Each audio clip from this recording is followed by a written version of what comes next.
Hello বন্ধুরা, তো আবার অনেক দিন পর চলে আসলাম গাংনাপুরে।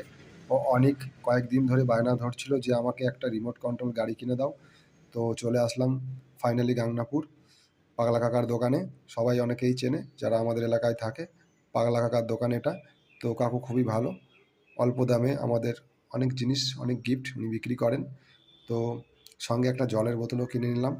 তো স্কুলে সবাই এই ধরনের জলের বোতল ব্যবহার করছে বলে ওর আগের বোতলটা আর নেবে না। তো বাধ্য হয়ে আবার কিনতে হলো। আর রিমোট কন্ট্রোল গাড়িটাকে একদম রেডি করে দিচ্ছে যাতে বাড়ি এসে কোনো সমস্যা না হয়। তো এই দাদাটা এই দোকানে থাকে, দাদাটাও খুব ভালো।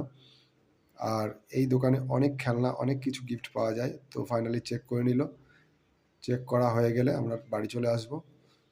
তো খুবই আনন্দ পাচ্ছে ও, ডান্স করা শুরু করে দিয়েছে।